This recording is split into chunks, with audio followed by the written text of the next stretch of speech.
Buenas tardes, desde Buenos Aires, Argentina, siendo exactamente las 15:46 y llegando a tantos y diversos lugares del mundo, quiero darles la bienvenida y decirles que estamos muy contentos de poder compartir este momento. Contar con esta tecnología y las múltiples plataformas y redes sociales que están retransmitiendo este encuentro nos ayudan a que las distancias realmente se acorten. Sabemos que hay algo que nos toca a nosotros como personas, nos desafía y nos invita a lograr tener una mayor profundidad en nuestra comunicación. En el mundo globalmente atravesado por el fenómeno de la pandemia, buscamos acercarnos de esta manera, desde el espíritu de Don Bosco, que es también una forma de iluminar la realidad que hoy nos toca vivir. Y para esto contamos con una gran motivación a través del testimonio del padre Guillermo Basáñez. Cuando días atrás, junto a unos amigos y compañeros con quienes compartimos la formación en la Casa Salesiana Santa Isabel, le preguntamos, ¿qué título le pondrías a la charla? Y él sencillamente nos propuso Recorriendo el Mundo con Don Bosco. Y justamente de eso se va a tratar esta charla, este encuentro. Después de 12 años de misión salesiana, 6 como consejero regional para África y Madagascar, y 6 como consejero general para las misiones en todo el mundo, desde Valdocco, Turín, Italia, cuna de la salesianidad, donde el mismo Don Bosco comenzó esta hermosa aventura. Ya está con nosotros el padre Guillermo Basáñez para compartir parte de ese maravilloso testimonio. Muy bien. Buenas noches o buenas tardes. Aquí saludándolos a partir de Turín. Como están viendo, eso que está ahí detrás no es una imagen colgada, sino es la Basílica de María Auxiliadora. Estoy exactamente en el lugar donde Don Bosco vivió, creció y desarrolló toda su obra. Bueno, alegría de escucharlo. Saben que a mí en estos últimos años me ha tocado y me toca seguido tener que hablar. El castellano en estos últimos años lo he utilizado poco, así que disculpen si alguna palabrita sale media cruzada. Le agradezco mucho a Augusto, porque esta ha sido una iniciativa de exalumnos del Colegio Santa Isabel. La cosa arrancó así. Exalumnos del Colegio Santa Isabel que tuvieron esta muy buena iniciativa en estos tiempos especiales que estamos viviendo, ¿no? Los saludo a partir de Valdocco y les cuento un poco qué estoy haciendo acá y por qué estoy acá. Contento de ya comenzar a ver ahí algunos rostros. La veo a mamá, que espero que no se duerma. Veo a mis hermanos y tantos otros que están. Eso, mamá saluda. Hola, hola. Y estoy aquí en el norte de Italia, saben, en la ciudad de Turín, más de 500 kilómetros al norte de Roma, y es la primera vez que me quedo tanto tiempo acá. Exactamente, ya hace casi 4 meses que estoy aquí en Valdocco. Valdocco es un pequeño barrio de la periferia de la ciudad de Turín. Y llegué aquí el 15 de febrero porque comenzamos el capítulo general de los salesianos. Cada 6 años la congregación salesiana, en general todas las congregaciones, tienen un encuentro mundial representativo, y entonces vinimos 250 salesianos de todo el mundo aquí a este lugar y comenzamos el capítulo general que tenía que durar 2 meses. Pero comenzó el capítulo y comenzó todo lo que ustedes ya saben en referencia a la pandemia. Y tuvimos que acabar el capítulo antes, un mes antes, el 14 de marzo. Muchos de muchos países pudieron volverse enseguida, pero casi 40 salesianos de muchos países se han quedado bloqueados aquí por todo el cierre internacional de las fronteras. bueno, yo también me quedé aquí acompañando a un grupo, a este grupo grande de salesianos de todo el mundo, así que se pueden imaginar, haciendo vida diaria y acompañando a estos salesianos de todo el mundo y acompañando la situación aquí en el norte de Italia, que como saben ha sido y es, estamos saliendo ahora, pero ha sido muy dramática, ¿no? Cerca de 35.000 muertos solamente aquí en Italia, y las dos provincias más tocadas, justamente estas dos del norte, Lombardía, que es la provincia limítrofe, y nosotros aquí en el Piamonte, ¿no? Gracias a Dios, yo bien, y toda la gente, los hermanos, los salesianos con los que vivo, están todos bien.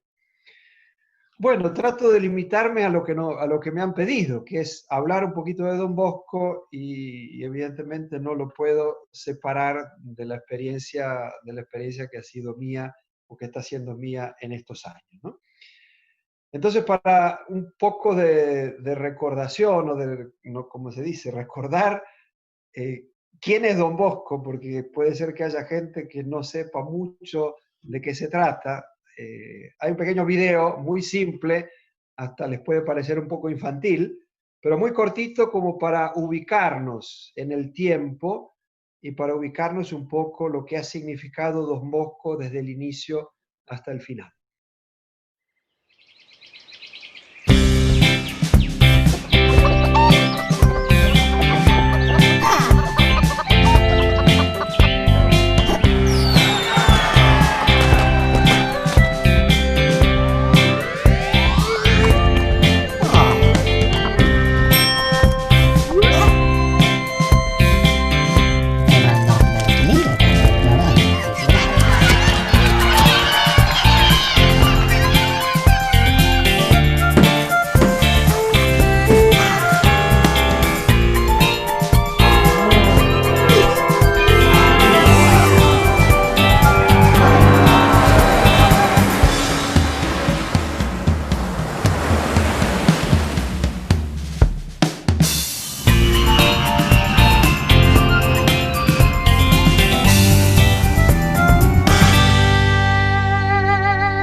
Bueno, aparecieron ahí algunas palabras en italiano que me imagino que no eran tan complicadas, ¿no?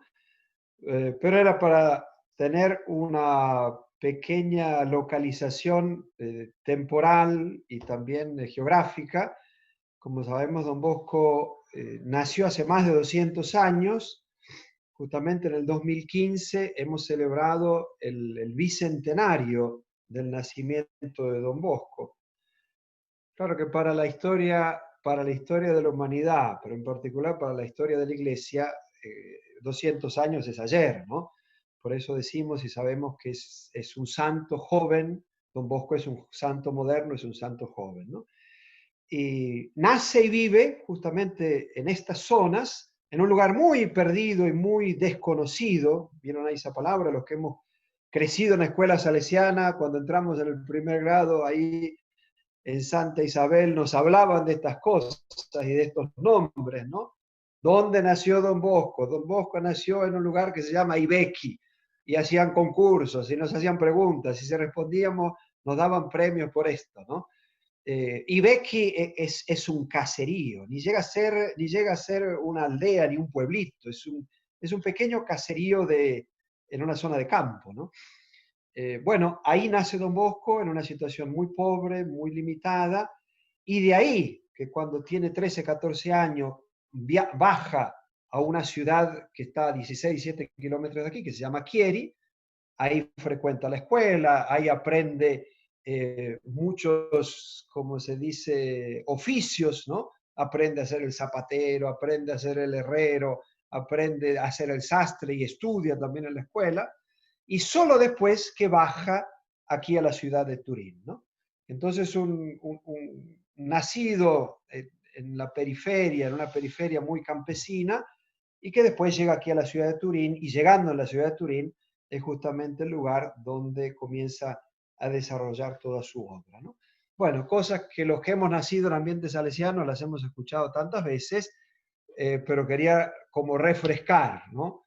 ¿Quién es este Don Bosco y por qué lo estamos recordando, ¿no? En esta primera parte les quería contar un poco lo que a mí me impresiona mucho de Don Bosco, ¿no? Y yo creo que tal vez como fruto de esta conversación que vamos a tener, sería bueno que cada uno que ya ha conocido algo de Don Bosco se ponga a leer, a estudiar, porque miren que hay mucha cosa escrita sobre Don Bosco. Yo lo que les puedo mostrar ahora o comentar son algunas pinceladas, pero evidentemente con la riqueza del camino que he podido hacer yo, ¿no? Cuando uno mira a Don Bosco y el modo como ha comenzado, uno dice, pero comenzó de la nada, ¿no? Casi con la misma impresión con que uno cuando estás adelante de un gran y viejo árbol, ¿no? Nos ha pasado, me acuerdo cuando fuimos a los bosques allá en el sur argentino, uno encuentra esos grandes árboles que tienen 100 años y más de 100 años. Un gran árbol comienza con una semilla. Y es exactamente esto lo que ha pasado con Don Bosco. Don Bosco comenzó con qué? Uno podría decir, comenzó de la nada. Repito, el lugar donde nació él, que hoy se lo visita, que hay un gran santuario dedicado a Don Bosco, el famoso Colle Don Bosco, la colina Don Bosco, que fue visitada inclusive por varios papas, ¿no? Don Bosco nace ahí en un lugar que para la historia de Europa no significa nada. Un lugar perdido, olvidado y en una extrema y muy extrema pobreza.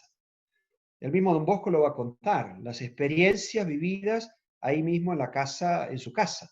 Pierde a su padre cuando tiene 2 años, la famosa mamá Margarita, que no conseguimos hacerla santa, pero es santa, la famosa mamá Margarita que lo ha cuidado y que ha acompañado a este Don Bosco, a este Bosco, Juan Bosco, ¿no?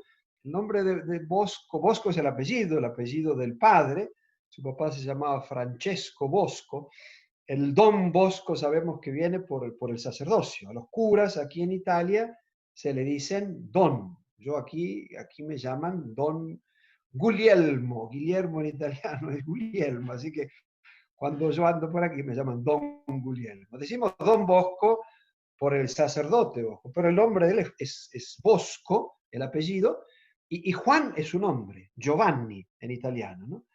De hecho, cuando Don Bosco firma, él firma Yo Bosco, que significa Giovanni Bosco, Juancito Bosco, ¿no? Bueno, comienza de la nada. Digo, ¿cómo comienza Don Bosco? Don Bosco comienza de la nada. Pero comienza de la nada, y aquí aparece la cosa más interesante. Comienza de la nada, pero con un sueño. Y aquí me parece que está el mensaje, o uno de los mensajes centrales de Don Bosco, ¿no? Nace en una periferia, le gusta decir al Papa Francisco, en una periferia de la historia y del mundo. Nace, ¿qué se podría esperar de un joven que nace de Ibeki? Cuando miramos la geografía hoy del mundo, cuántos pueblitos, cuántas aldeas en todos los continentes que he podido recorrer y ver, y uno ve ciertas aldeas y dice, pero ¿puede salir algo de una aldea como esta, en la India, en el África?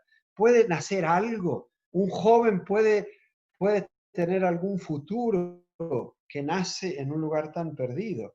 Y es muy interesante cuando vamos a estos lugares, cuando yo he recorrido África y cuando me pongo a contar la historia de Don Bosco en África, lo que más impresiona no es tanto las grandes obras que Don Bosco ha hecho en el mundo, que las ha hecho, las hermosísimas escuelas y centros de formación profesional que ha construido Don Bosco en África. La cosa que más le llama la atención a muchos jóvenes en África es darse cuenta de dónde nació Don Bosco y cómo comenzó de la nada. Y cómo esto inspira, porque si nosotros que estamos en una nación, en un lugar donde las posibilidades son tan pocas, un joven que nace en un contexto donde resulta difícil pensar en horizontes diversos, cuando se escucha la historia de Don Bosco, esto inspira.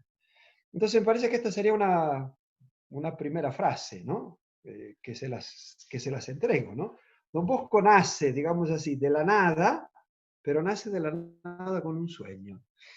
Y entonces ahí entramos en un capítulo muy interesante. Podrán encontrar bastante bibliografía sobre los famosos sueños de Don Bosco. Hay un famoso sueño que él tiene a los 9 años, justamente cuando está en la pequeña casita de Ibeki, que hoy la visitamos porque la casita se conserva. Busquen, googleen Ibeki y van a encontrar y van a entrar en la casita y van a ver la habitación donde él dormía, en la habitación donde cuando él tuvo 9 años tuvo un sueño. Los sueños de Don Bosco son muy interesantes, se los ha estudiado, se los siguen estudiando. En un video que puede ser que veamos más tarde o que tengan ustedes acceso, se hace referencia a la visita que el presidente Obama hizo a Brasilia, no me recuerdo exactamente el año, donde el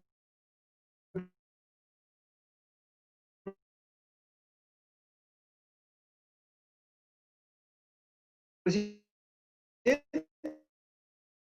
Obama cita un sueño de Don Bosco. Ustedes saben que la ciudad de Brasilia, el lugar que Don Bosco había soñado, ¿dónde está Brasilia? Exactamente en la latitud y en la longitud que Don Bosco había soñado. Y otras cosas muy interesantes. Pero esta no es la parte más central, sino la parte más central es el sueño que él tiene cuando tiene 9 años, que lo habrán escuchado, ese famoso sueño que él se encuentra con esos muchachitos que se estaban peleando, insultando, se mete en medio con puños, porque Bosco era un hombre de campo, un hombre de fuerza, y entonces trata de pacificarlo, pero pacificarlo a las trompadas, y entonces ahí le aparece un señor todo bien vestido, iluminado, y que le dice que así no, no con golpes, y de repente, y esta es la imagen que puede ser que los que venimos de casa salesiana lo recordamos, esos muchachos violentos se transforman en lobos voraces y de repente esos lobos se transforman en mansos corderos y ovejitas y la Virgen María que le dice, eso es lo que tenéis que hacer vos, transformar jóvenes imposibles en jóvenes posibles, jóvenes violentos y peligrosos en jóvenes útiles para la sociedad y con un sueño en esta vida. A él años más tarde, cuando justamente con este sueño de llevarlo adelante, que después se transforma en el sueño de ser cura, de hacerse sacerdote, ¿no? Y que justamente lo que mamá Margarita le dice al día siguiente cuando él cuenta el sueño. ¿Quién sabe si un día tú no serás sacerdote? Bueno, y entonces él, vamos a decirlo, la pelea con dientes y uñas para poder llegar a realizar su sueño. Entonces creo que estos dos aspectos son muy interesantes y muy iluminadores para nosotros y para cualquiera que quiera entender un poco la figura de Don Bosco. Don Bosco comienza de la nada. Y Don Bosco comienza de la nada, pero comienza con un sueño. Y un sueño que lo va a acompañar hasta el último respiro. Y con tal de realizar ese sueño, ese ideal y ese proyecto, va a ser capaz de ponerse a disposición de todos, ¿no? Si nosotros hoy tenemos la tentación de decir, bueno, vamos a comenzar algo una vez que todo sea claro, ¿no? Vamos a comenzar un proyecto cuando tengamos todos los medios, todos los recursos. Primero tenemos la plata, después sabemos lo que vamos a hacer, cuáles son las personas con las que vamos a contar y después comenzamos. Don Bosco nunca hizo así. Don Bosco tiene una idea clara, esto es lo que tenemos que hacer. Si la idea está clara, los medios y las personas que van a adherir a este proyecto poco a poco van a aparecer. En una de mis vueltas estaba en Timor Oriental, no sé si lo ubican. En este momento los 3 salesianos de Timor Oriental están todavía parados aquí en Baldoco y no pueden volver porque no hay vuelos directos de Roma a Dili, que es la capital de Timor Oriental. Para ir a Timor Oriental hay que pasar por 3 o 4 naciones antes. Y visitando Timor Oriental, un país muy pobre, casi como una puntita ahí al lado del gigante de Indonesia y de Australia, donde los salesianos hemos llegado ya hace muchos años, me encontré con un joven alemán de 19 años que estaba haciendo un año de experiencia de voluntariado, como muchas veces sucede, de Europa para Asia, de América Latina para África, jóvenes que mientras están haciendo los estudios universitarios o antes de comenzar los estudios universitarios o al final, dedican un año de voluntariado, ¿no? Y este joven alemán, 19 años, en 2 o 3 meses aprendió muy rápido la lengua local, el tetún, que se habla en Timor Oriental, y estaba pero tan impresionado de ver la pobreza de Timor Oriental, pero más que la pobreza, la filosofía. Y qué interesante cómo había captado las cosas con tanta claridad. Dice, nosotros en Alemania, me decía este muchacho, cuando vamos a comenzar un proyecto, primero nos sentamos, lo calculamos, hacemos todas las reservas financieras y de recursos humanos, establecemos un calendario, ponemos los objetivos y sus objetivos, y solo ahí comenzamos. Me he dado cuenta, me decía este joven alemán, que aquí en Timor es todo lo contrario. La gente comienza, ¿y por qué comienza? Porque sabe que en el camino la cosa se va a aclarar. Y en el camino, como la idea es buena, va a haber ayuda. Muy interesante esto, ¿no? Y esto es muy de Don Bosco. Probablemente estarán acompañando las terribles noticias, no solamente de la pandemia, sino de las consecuencias sociales a través de las decisiones que los gobiernos van tomando en relación a la pandemia. Y me refiero sobre todo a una situación que conozco, que estoy conociendo muy bien, que es la de la India. En 4 horas el gobierno anuncia, como se dice, la cuarentena. Anuncia, de aquí a 4 horas todo se bloquea, ¿no?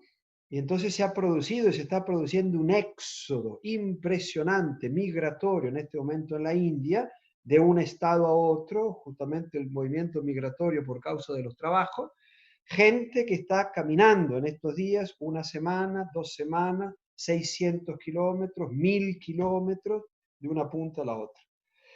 Y escuché en estos días el testimonio de una joven que caminó desde Bangalore hasta Calcuta, casi como atravesó más de 1000 kilómetros. Y dice, el camino fue largo, pero no me faltó nada. ¿Cómo que no faltó nada? He visto con mis ojos la India que hemos siempre soñado, una India de solidaridad. Caminando a través de esos caminos, la gente nos iba ofreciendo comida, agua, salí sin nada y no me faltó nada. Bueno, este mensaje es muy de Don Bosco. Comenzar sin nada, pero sabiendo que no faltará nada. Les mostré ahí la Basílica de María Auxiliadora. ¿Por qué Don Bosco construye una basílica? No porque le sobraba la plata y no sabía qué hacerla. Comenzó sin un peso. Y cuando acabó de construir la Basílica María Auxiliadora, cuando ya había enviado a los primeros salesianos a Argentina, en 1875, ya Cagliero había desembarcado en el puerto de Buenos Aires y ya los misioneros estaban encaminándose para nuestra querida Patagonia Argentina, ¿qué pasa? En el 78, 79, el Papa León XIII lo llama a Don Bosco a Roma y dice, por favor, ya que hizo esa basílica tan linda de María Auxiliadora en Turín, ¿por qué no hace la Basílica del Sagrado Corazón aquí en Roma? Entonces Don Bosco en los últimos años, casi hasta el último respiro, entre otras cosas, se dedicó a construir la Basílica del Sagrado Corazón de Jesús en Roma. Y evidentemente, la primera pregunta que le hace Don Bosco al Papa, dice, bueno, pero a ver, ¿cuánta plata tiene usted, santidad, para que comience a hacer este trabajo? Y no, le dio una monedita, dice, con esto hay que comenzar. Y Don Bosco comenzó. Claro, en ese momento Don Bosco era famoso, era conocido, y lo conocían tanto. Así que justamente comenzando, y comenzó sin nada, pero nunca faltó nada, ¿no? Y yo creo que este mensaje es muy interesante para los tiempos que estamos viviendo y puede ser para todos los tiempos, ¿no? Don Bosco en esto aprende a confiar y aprende a confiarse. No comenzar una idea y un proyecto bueno porque ya tengo todos los medios para realizarlo, sino comienza eso confiando, ¿no? Es muy interesante, y concluyo esta primera parte, creo que estamos en los tiempos, porque aquí la gente que me llamó me puso unos horarios muy Venimos muy exigentes, bien. pero vamos a tratar, venimos muy bien, vamos adelante. Dale Mariano. tranquilo, dale tranquilo. Bueno, Mariano está ahí y me controla. ¿Saben qué interesante? La iglesia cuando celebra a los santos siempre trata de explicar a sus santos con el Evangelio. Y porque los santos son fruto del Evangelio, son hijos del Evangelio.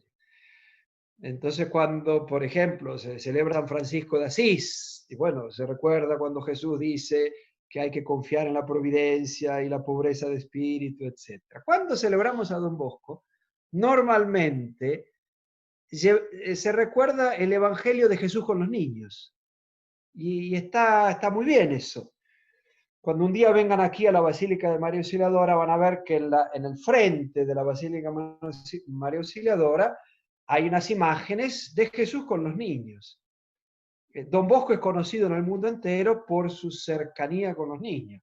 En los tiempos de Jesús, un maestro, un rabí, no podía estar con niños. Un rabí tenía que estar con gente importante, como ustedes que me están escuchando ahora, ¿no?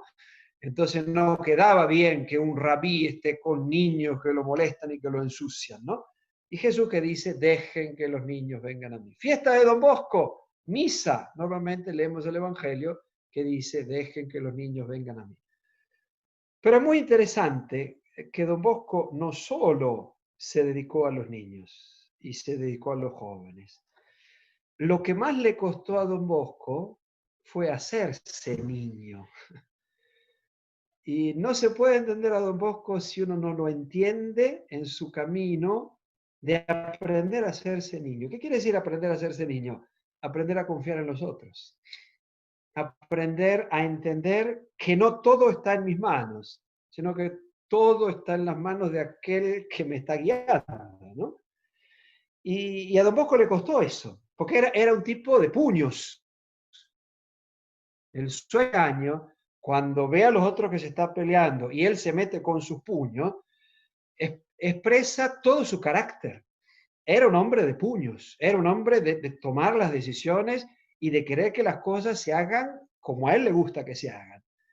Y una de las cosas que más le costó fue justamente aprender a no dirigir todo, sino a saber confiarse en Dios y a saber confiar en las personas que Dios va poniendo en el camino. Casi como esa chica de la India de que les hablaba. Partí sin nada, pero no me faltó nada. Y sin despegarse del proyecto que él tenía en la mente, ¿no?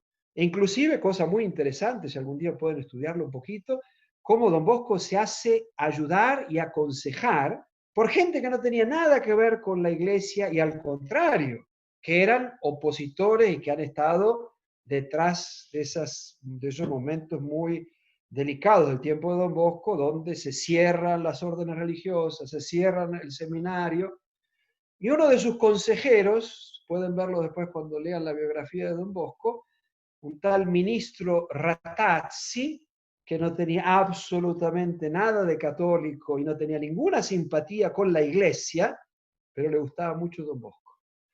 Le gustaba mucho Don Bosco por su capacidad de enfrentar la realidad, por su capacidad de ver los problemas y no desanimarse delante de los problemas, ¿no? Bueno, yo creo que estos son elementos muy interesantes de la persona de Don Bosco, ¿no? Se los estoy así pincelando un poquito, ¿no? Por eso les decía al comienzo, puede ser que un fruto de esta charla o de este encuentro sea que más adelante tengan tiempo, dense un poco de tiempo. Capaz que nos hemos encontrado con Don Bosco cuando llegamos a un colegio salesiano, hemos estado tantos años con Don Bosco, pero todavía no lo hemos estudiado un poquito, y valdría la pena estudiarlo, ¿no? Y este es un elemento muy interesante. Don Bosco comienza de la nada, pero comienza de la nada sabiendo dónde va, porque hay un sueño que lo ha tocado profundamente y sabe que ese sueño tiene que hacerse realidad. Bueno, y comienza con un sueño y sabiendo que en el camino, en ese sueño, será ayudado, ¿no?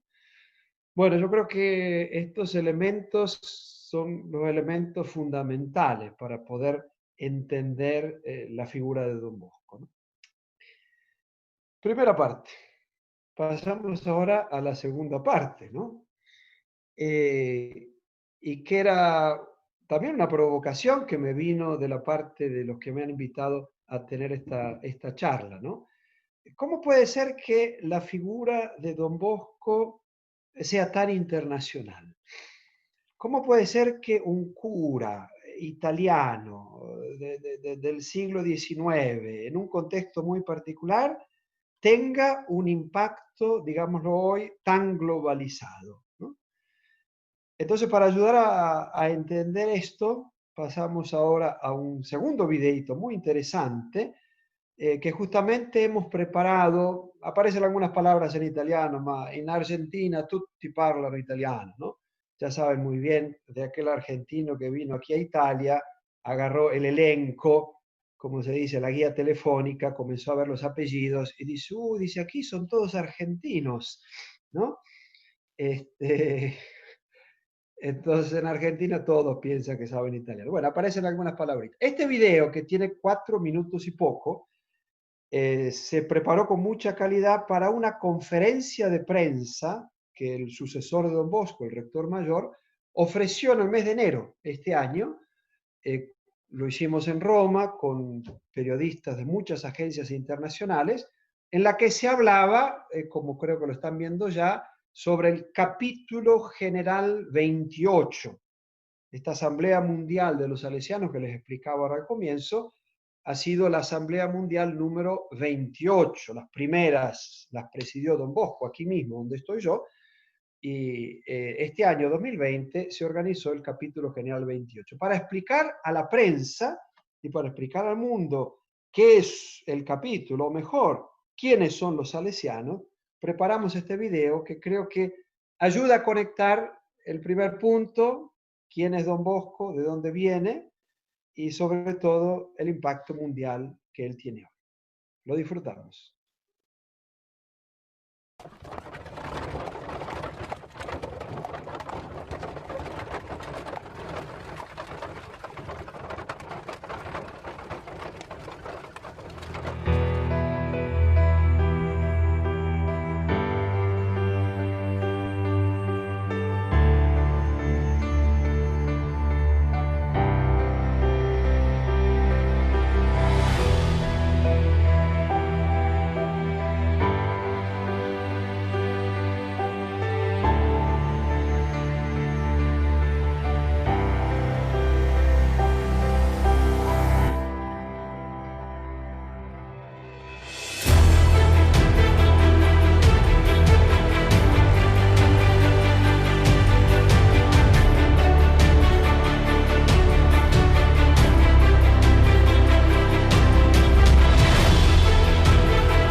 Perfecto.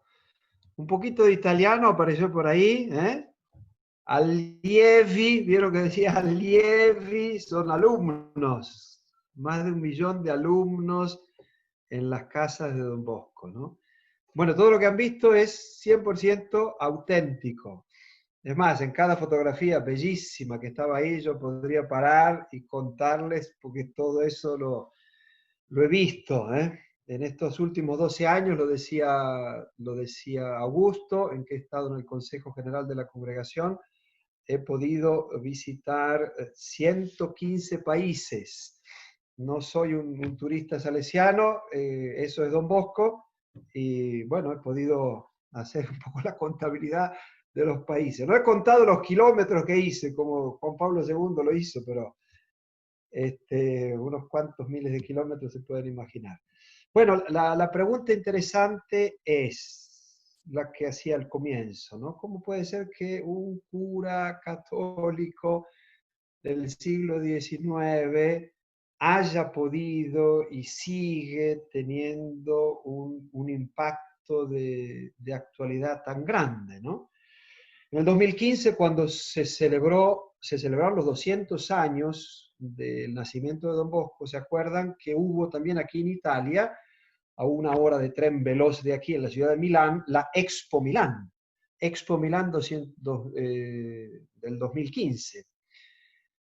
Y como habrán visto, lo pueden ver, había una gran ciudad de exposiciones de naciones. En estas expo internacionales participan las naciones e instituciones como la Cruz Roja, cooperativas y de todo el mundo.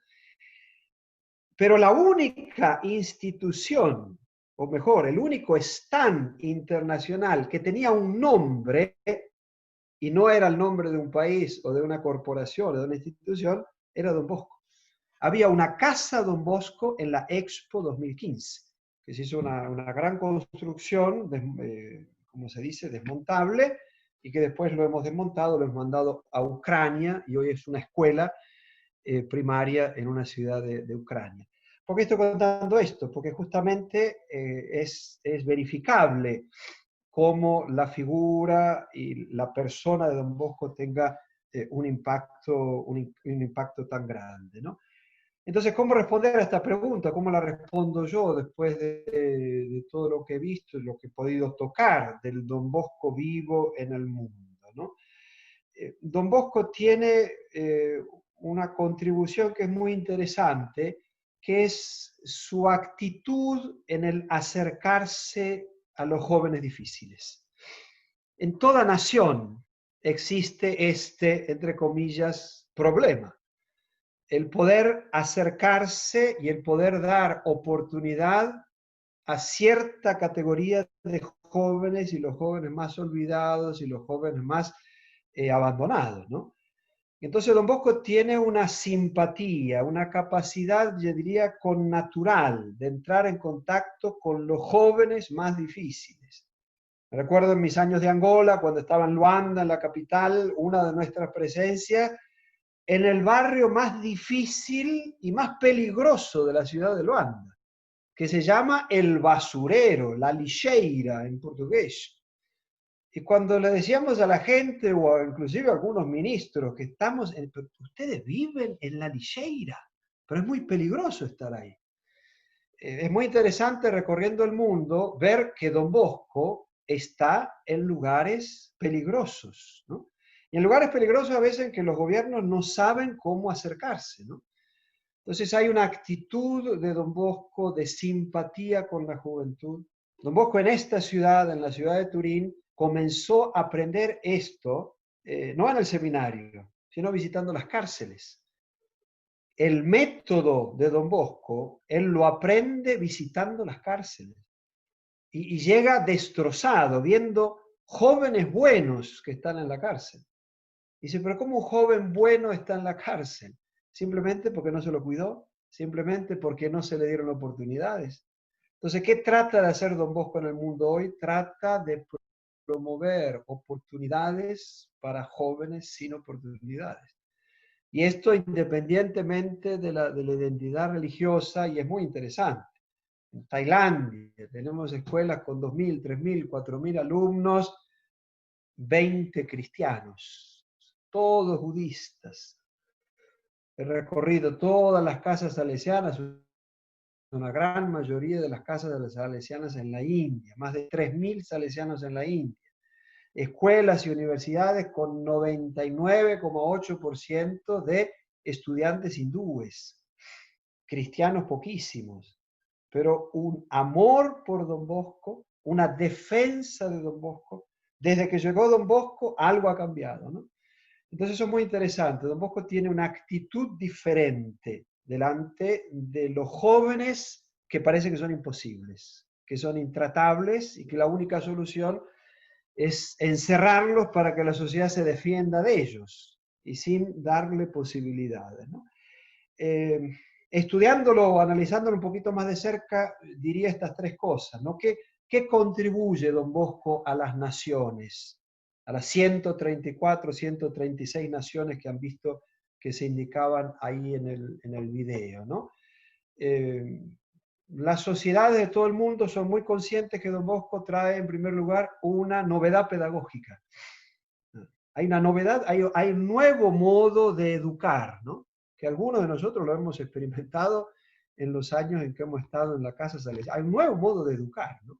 Famoso sistema preventivo de Don Bosco. Preventivo justamente porque sueña Don Bosco con que jóvenes buenos no terminen en la cárcel. Entonces hay que prevenir, y para prevenir hay que educar bien. Entonces los famosos pilares del sistema preventivo de Don Bosco, que es un sistema fundado sobre todo en el amor. Claro, suena muy floráceo, ¿no? Un sistema en el amor, ¿no? Me acuerdo cuando estuve en Bamako, en Malí, capital del Malí, me encontré con un grupo de docentes de una escuela nuestra, docentes que habían trabajado mucho en la educación estatal y que cuando apareció la escuela salesiana vinieron. Y un profesor muy simpático, de unos 70 años, me acuerdo que me dijo: padre, aquí Don Bosco nos arruinó la pedagogía.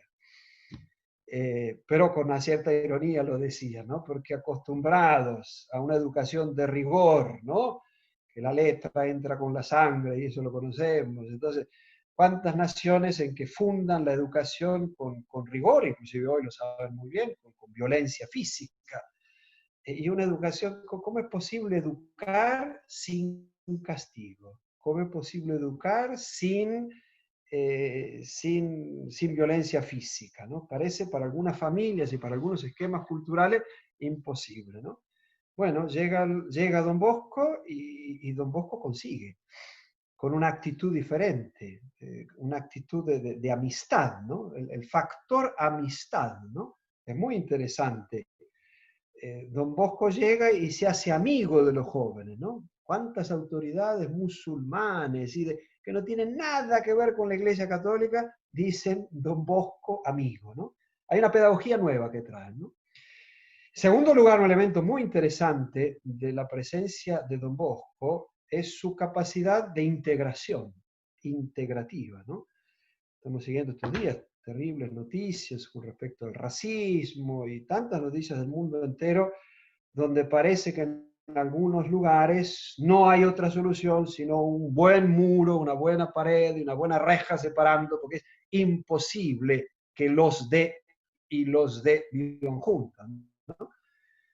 Visitando una vez en la República del Chad, uno de los países más pobres de toda África, me acuerdo que me encontré con el intendente, que era un general del ejército, de la ciudad de Sar, una ciudad pobrísima al sur del Chad, con muchísimas dificultades de violencias interétnicas, empeorada por la llegada de migrantes y refugiados de naciones limítrofes, ¿no?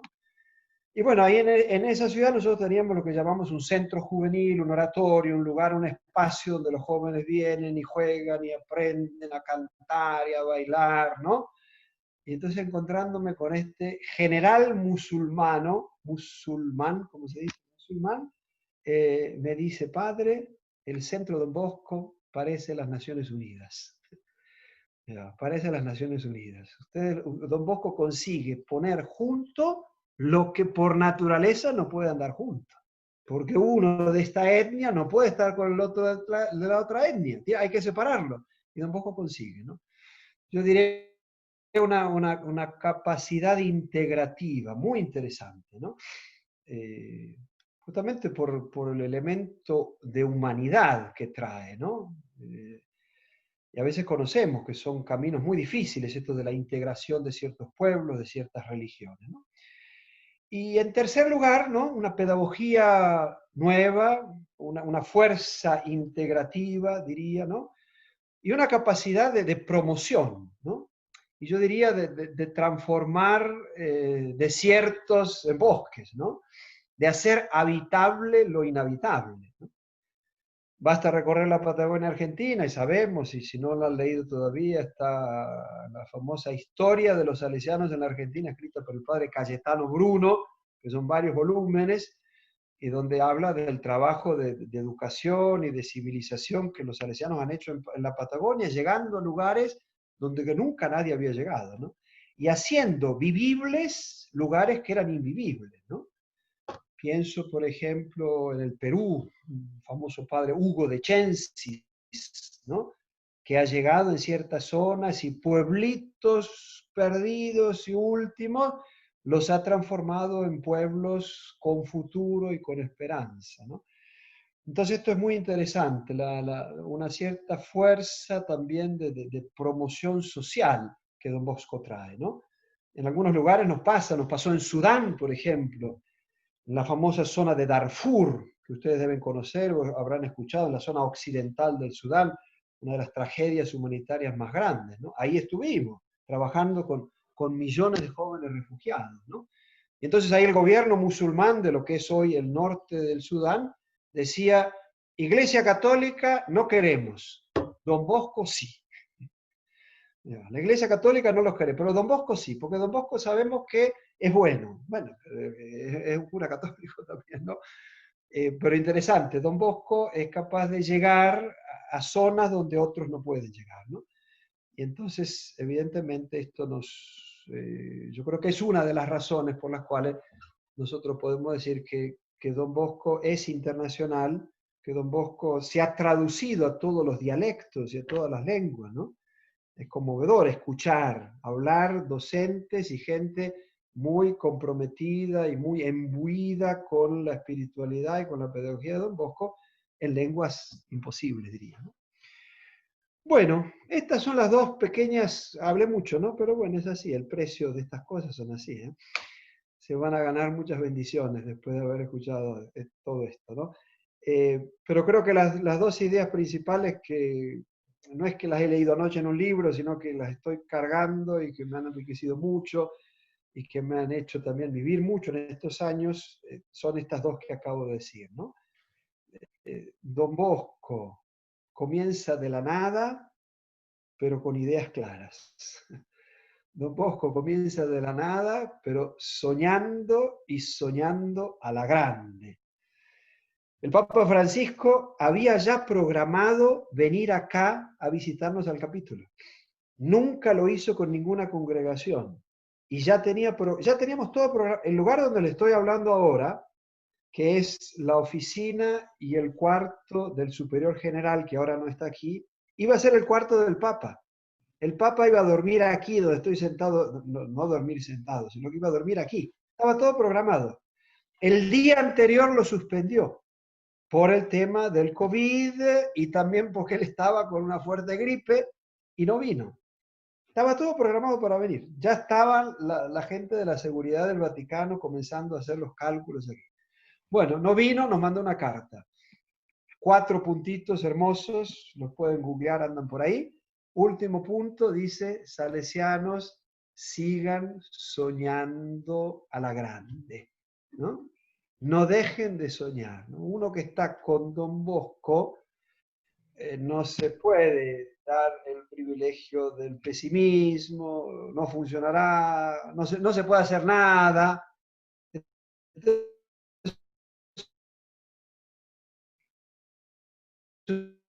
una herejía don boscana.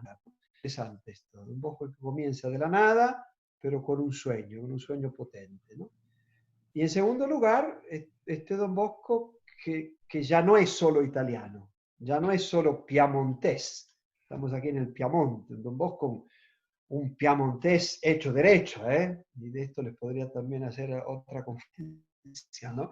¿Qué significa las raíces piamontés, un piamontés, como el Papa también, Francisco Bergoglio, que saben que tiene raíces piamontesas, ¿no? Don Bosco es piamontés, Don Bosco es italiano, pero Don Bosco es internacional, pertenece a todos los países, es japonés, es colombiano, es turco, y esta es la internacionalidad o la transversalidad. Había salido esta palabra cuando me proponían este tema, pero me parecía una palabra demasiado pesada, transversalidad. Pero es esto, un Don Bosco que no, un Don Bosco for export, ¿no? No solo un Don Bosco que es útil para la gente, para su gente, sino un Don Bosco que sueña grande y que es para todos. Muchísimas gracias, Guillermo. Y todos aquellos que quieran hacerle alguna pregunta, la pueden mandar por el chat, tanto por las redes como acá por el Zoom. Hay saludos del Calafate, desde Chile, desde Perú, desde Bolivia. Esto es lo que me está llegando a mí ahora. Y te hago algunas preguntas que ya enviaron al chat, Guillermo. Vos tomá la que quieras. Una que es un poco fuerte y linda, pero hay que ser un poco vidente, pero ¿en qué soñaría hoy Don Bosco? ¿No? ¿Cuál sería el sueño de Don Bosco hoy? Otra que ya mandaron, vos andás después contestando, estamos entre amigos. ¿Cuál es la misión salesiana hoy con el mundo adulto? ¿Sí? ¿Tienen alguna misión? Ahí vemos la basílica de fondo, gracias por referenciarnos. Eso. ¿Esa es la Basílica de María Auxiliadora? Exactamente. Bien, bien. Bueno, yo de paso, Guillermo, te cuento que nací el 24 de mayo, María Auxiliadora, de ahí Mariano, así que me alegra estar viendo la base central. Muchas gracias. Entonces, las preguntas son, ahí con la Basílica de fondo, ¿qué soñaría hoy Don Bosco? ¿Cuál es la misión salesiana para los adultos? Y Marcelito Lizarazu, amigo y compañero nuestro, dice, recordanos si querés un poco de cuál fue tu sueño, ¿no? Cuando nació tu vocación. Ahí lo tenemos un poco congelado a Guillermo. Bueno, de paso, ahí está, ahí volvió la señal. Genial, cuando quieras, Guillermo. Perfecto. Sí, señor. Ahora abrí la ventana. Yo creo que de aquí a 3 minutos van a sonar las campanas. Así las escuchan, porque a las 10 menos, como mañana es domingo, creo que van a sonar las campanas así un poco más solemnemente. Así se dan cuenta que esto no es ficción, ¿eh? Ahí está. Es realidad. ¿Qué soñaría Don Bosco? No hay que ponerlo en tiempo potencial. Hay que ponerlo en tiempo presente. Claro. ¿Qué sueña Don Bosco? Ya, ¿qué sueña? ¿Qué está soñando Don Bosco? ¿No? Y lo que Don Bosco está soñando, lo está soñando a través de tanta gente, y evidentemente no solo los que nos llamamos directamente hijos de Don Bosco, ¿no? Los salesianos de Don Bosco, que Don Bosco fundó. Hay tanta gente que, por ejemplo, no tiene nada que ver, lo decía antes, con la fe católica, con fe cristiana, pero se siente amigo de Don Bosco, hijo de Don Bosco, y que sueña con Don Bosco, ¿no? ¿Y cuáles son los sueños de Don Bosco? Los sueños de Don Bosco hoy son educación para todos.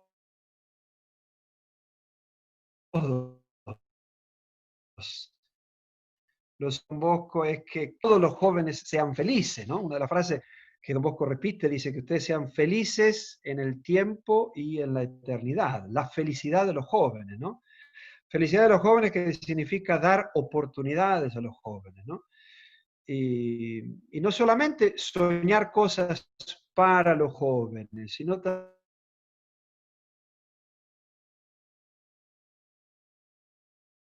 también escuchar el famoso sínodo de los jóvenes o con los jóvenes, ¿no? Y bueno, hemos con mucha humildad reconocido la gran limitación en no saber escuchar los sueños de los jóvenes, ¿no? Los jóvenes hoy sueñan. ¿Cuáles son los sueños de Don Bosco hoy? Son los sueños de los jóvenes de hoy, ¿no? Claro que cuando los jóvenes no están bien acompañados y no han tenido una buena educación y no han entendido lo bello y lo positivo del mundo, evidentemente comienzan a adherir a sueños destructivos. Y esto lo acompañamos hoy en el mundo, ¿no? Cuando vemos jóvenes, y me ha tocado verlo muy de cerca, por ejemplo, en el caso de Pakistán, jóvenes suicidas que se inmolan asesinando a tantos cristianos en algún templo católico, cristiano, convencido de que ese es un sueño bueno, ¿no? Inmolarse. Como un joven hoy puede llegar a eso, ¿no? Bueno, los sueños de Don Bosco hoy son los sueños de los que estamos con Don Bosco, de los que están con Don Bosco, y los sueños de los jóvenes. Y los adultos quedan de lado. Me acuerdo en aquel lugar de África, una señora me dice, padre, dice, pero ustedes quieren comerse las mangos se dice en castellano, ¿no? Los mangos, el fruto, la manga, el mango. Dice, ustedes se quieren comer los mangos, pero no quieren cuidar el árbol, ¿no? Se quieren comer las manzanas, pero no quieren cuidar el manzano, ¿no? Y nosotros los adultos somos los manzanos, ¿no? Y los jóvenes son los frutos. Interesante esa sabiduría. Bueno, Don Bosco trabaja con adultos, pero en vista de trabajar con los jóvenes. Don Bosco trata de acompañar adultos, trata de acompañar a adultos profesionales, adultos que están en actividades gobernativas, justamente para poder favorecer a los jóvenes. Tenemos muchos salesianos y muchos que están con Don Bosco que están con adultos, ¿no?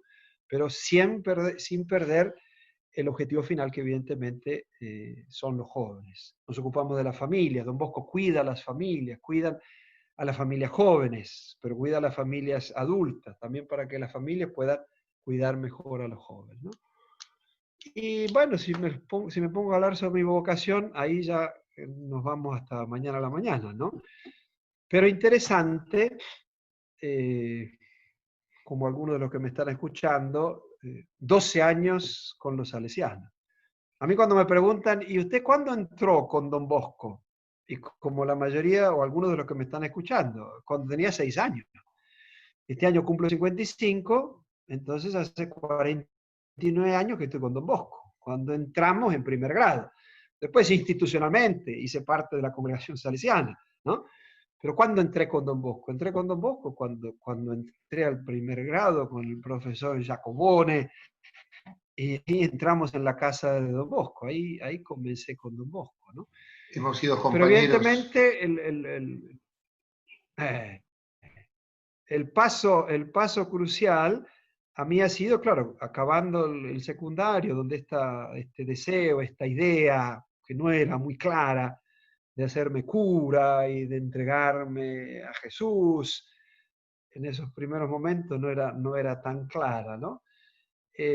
No fue por inercia después de 12 años, ¿no? Bueno, 12 años en la casa salesiana, por lo tanto, hay que hacerse salesiano, porque la historia demuestra que no es así. Pero en ese momento, en la opción por los salesianos o la opción por el clero diocesano, para mí el elemento determinante fue justamente este elemento misionero y este elemento mundial, ¿no? De hecho, los que son de esa zona se acuerdan muy bien, en los años 80, la diócesis de San Isidro era muy juvenil y era una diócesis con muchas vocaciones y ordenaciones sacerdotales. Los salesianos que nosotros conocíamos eran más bien viejitos, ¿no? Entonces a un joven con una aspiración de este tipo le atraía más la diócesis que los salesianos. Para mí la idea loca que me vino en ese momento, es decir, si yo sigo el camino de un cura diocesano, voy a estar aquí en el territorio de esta diócesis. Y voy a estar pasando de una parroquia a otra durante años, y cuando acabe la última parroquia, comenzaré la parroquia número 1 de nuevo, ¿no? Y esa idea me daba como idea de sofocación. Yo como una diócesis me parecía chica. Claro, en el 2014 me hicieron consejero de las misiones, o sea, todas las misiones salesianas de todo el mundo. Entonces ahí en ese momento dije, bueno, San Isidro me parecía chico, ahora todo el mundo me parece demasiado. Aquí se te fue la mano, ¿no? Le dije al buen Dios, yo te dije que San Isidro me parecía chico, pero ahora todo el mundo, exageraste, ¿no? Pero evidentemente en mi hacerme salesiano, esta dimensión mundial como joven me atrajo mucho, ¿no? El pensar que entrábamos, a decir, en una compañía, en una sociedad que no se ocupa solo de un angulito, sino que tiene una mirada mundial, eso me iluminó mucho. Bueno, Muchas ya estamos gracias. en los horarios previstos, por favor, Sí, porque aquí todos se están yendo a dormir, vos, entonces te saco la última y mientras le digo a las personas que vamos a cerrar con un pequeño gesto que es bendecir un poquito de agua, ¿sí? Si pueden poner en un bowl, en un recipiente, aquellos que quieran. Entonces, Guillermo, desde allá, desde Turín, desde la Basílica de María Auxiliadora, nos bendecirá también como un signo de unidad, de paz, de bendición. Y ya que tocaste una última pregunta que me toca a mí, porque me interesa, ¿no? Quería compartir por algo que vos nombraste recién. Ahí puse esa Timor Oriental. Exacto. Ahí lo puse. La pregunta es, ¿cómo ves, ¿no? A la iglesia hoy con las periferias? En estos años, vos que ya tenés con esa mirada de todo el mapamundi completo, ¿cómo está la iglesia hoy con las periferias? ¿Muy amplio? Sí, muy buena la pregunta, claro que sí. Este vocabulario de las periferias, que como vocabulario, digamos, es nuevo porque es el Papa Francisco que ha comenzado a instaurarlo y a insistirlo, ¿no? Es nuevo como vocabulario, pero evidentemente no como realidad, ¿no? Ahora les estoy hablando a partir de una que era una periferia de la ciudad de Turín. Don Bosco comienza su obra aquí, en esta periferia de Turín. Aquí a 200 metros era el lugar donde se condenaban a muerte, se colgaba la gente, aquí detrás, a 200 metros, ¿no? Aquí detrás está el hospital de los tuberculosos y el hospital psiquiátrico, que normalmente quedan afuera de la ciudad. Entonces, esto de la periferia evidentemente no es una novedad, pero evidentemente es lo que, en el caso de la Iglesia Católica, lo que lo mantiene viva. Porque la Iglesia Católica, y también en la Iglesia Católica, los salesianos de Don Bosco, no hemos nacido para quedarnos encerrados. Hemos nacido para salir, ¿no? Hemos nacido para salir. Jesús manda y dice, vayan a todas las naciones, ¿no? Entonces, cuando se pierde esta dimensión de salir, bueno, nos enfermamos. No estoy diciendo nada nuevo porque es lo que lo escuchamos tan seguido del Papa Francisco, ¿no? Hoy yendo a estas así llamadas periferias, porque vos decís Timor, hablando con los timorenses, dice, ustedes dicen que Timor queda lejos. Dice Roma que está lejos, nosotros estamos aquí en el centro, ¿no? Saben que China quiere decir el centro. En el jeroglífico chino para decir China, quiere decir el centro, ¿no? Entonces esta concepción del centro y de la periferia es muy interesante. El problema es cuando nosotros nos creemos el centro, ¿no? Ahí que la iglesia y cualquier sociedad se enferma, ¿no? Cree el centro, ¿no? Y se olvida que está en algo más de conjunto. Esta pandemia, lo sabemos, nos está dolorosa y forzadamente también ayudándonos a entender esta universalidad de la humanidad y del ser, ¿no? Bueno, entonces este ir a las periferias tiene, bueno, sus altos y sus bajos, pero evidentemente es vida o muerte, ¿no?